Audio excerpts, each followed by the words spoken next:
Јас не верувам да речеме во теолошкиот Бог, ама верувам во оној интелигибилен Бог. Значи, теолошкиот Бог може да го третираме еднострано, националистички. Нашата религија, луѓето не е добра. Јас го третирам Богот како некое апсолутно битие, кој што делумно постои и делумно влие врз човековиот живот. Значи, не може да доминира само божественото, а човечкото да го тргнеме. Затоа кај Спасителот Исус Христос имаме и божествено, имаме човечко. Значи не можеме да избегнеме од човечкото. Во човечкото го имаме стравот, го имаме копнежот, го имаме моралот и неморалот. Во божественото го имаме совршенството. Кога би доминирало само божественото, во случајов на планетата Земја се би било идеално. Но бидејќи не е идеално, имаме некоја друга енергија, друга сила, која што му дала на човекот и слободата на волјата, за да го приспита кон што ќе инклинира. Што би рекол еден ренесансен филозоф, Пико дела Мирандола, на десната страна стои ангелот, на левата страна стои ѓаволот. Човекот одлучува кон кого ќе се приклони.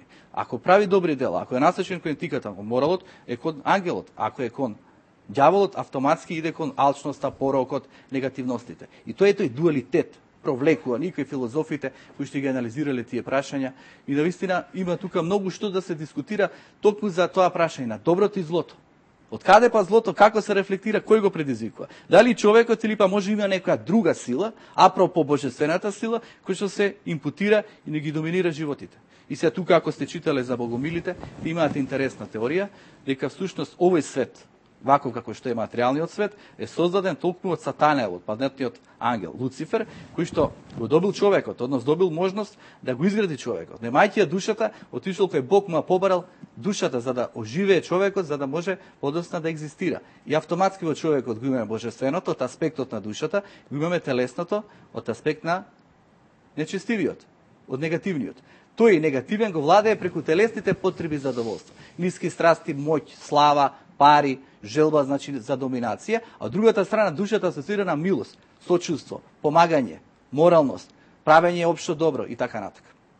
Ево, таа трета книга што ја пишував, Етички мудрости, таму ги анализирав етичките мудрости на балканските народи. Зашто ние многу често ги запоставуваме нашите вредности.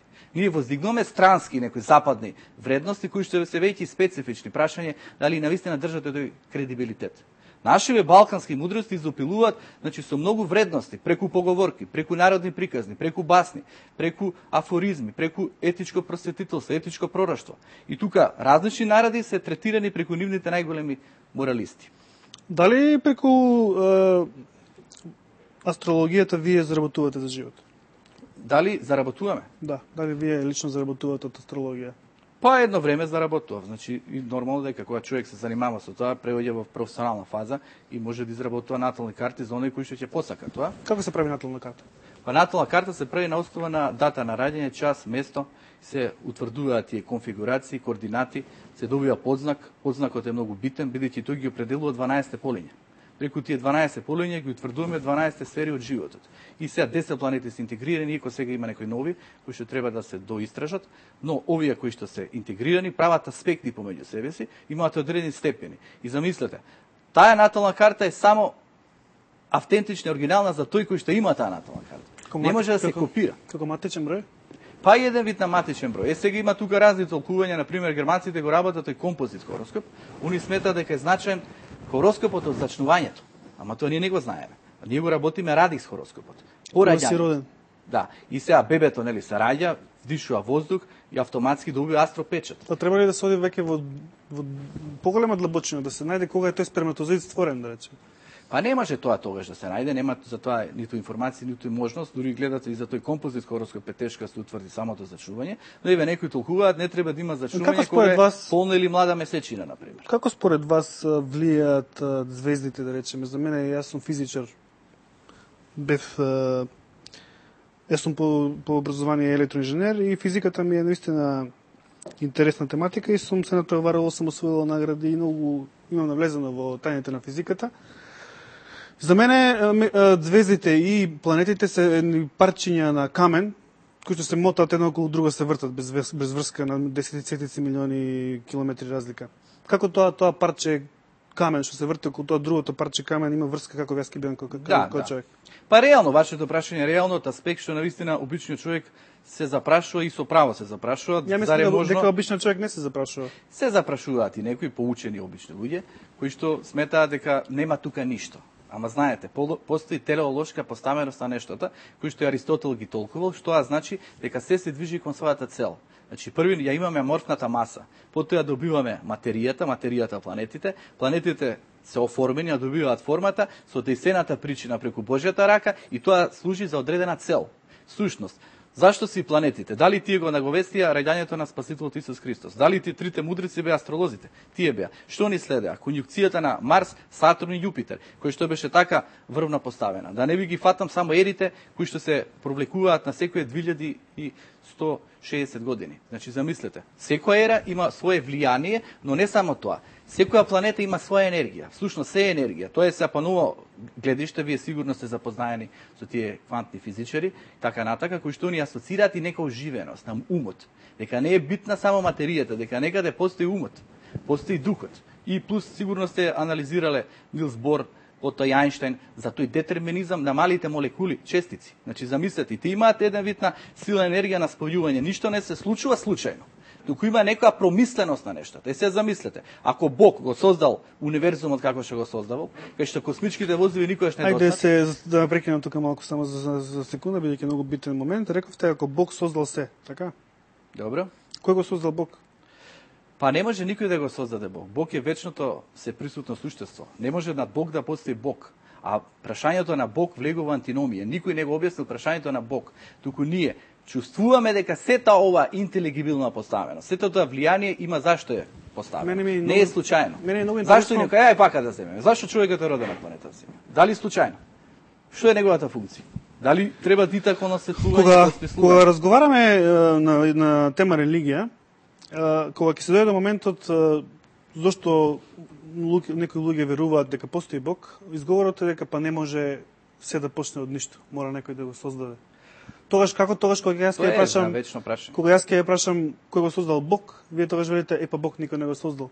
Зошто не продолжувате понатаму со таквата љубопитност и да кажете па чекај да видиме кој го создал Бог? Знаете, тоа е нихилизам. Значи верување во ништоста или не можеш да дојдеш до некои валидни одговори. Тоа е антиномично прашање. А зошто да се лажеме себе си? Па антиномичните прашања немаат одговор. Тоа Кант ги анализирал. Светот има почеток или нема почеток. Светот има крај или нема крај.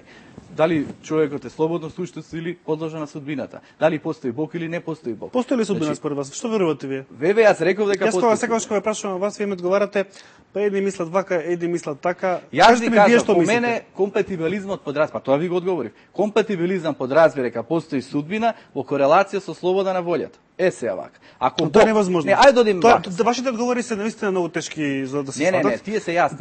Тоа се вид на одговори со да и не во исто време. Не, ако ви кажам така, ама вие зашто го гледате светот црно? Ама вие зашто со тие ограничени очи? Дај малку нијанси. Ма не може со да и не да одговорите на прашањето. Не, светот е многу поразличен. Постои ли судбина, ви велите да, постои, но во корелација со негацијата на самата себе си. Ја ќе го објаснам ова вака. Повелете. Значи ако водата е мокра, таа не може да биде сува.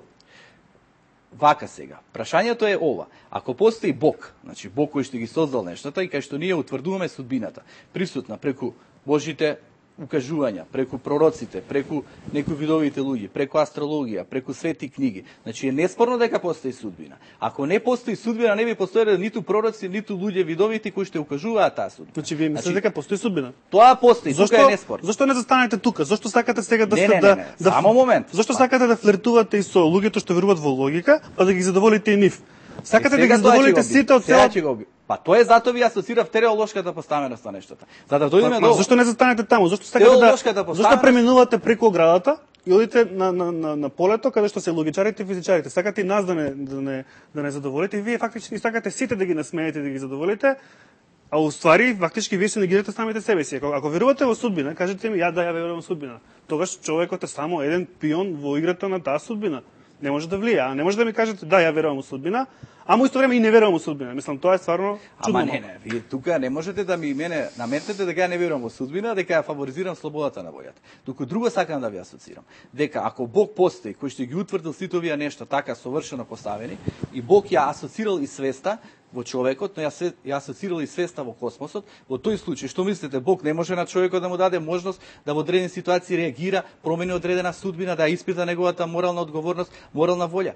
Зашто Бог го создал човекот? Да биде орудие, да биде марионетка само влечена. Која е суштината на постоењето на телеолошката доминација. Со одредена цел, значи се има своја цел, ништо не е случајно. Се е енергија, се е движење, се движи кон својот постанок и кон своето раѓање и кон своето воздигнување. Значи човекот се воздигнува на основи на својата морална волја, апропо некои кармичко-судбински настани, затоа што и самата карма не е асоцирана железна нужност. Ви верувате во карма? Па верувам и во карма делумно. Зашто да не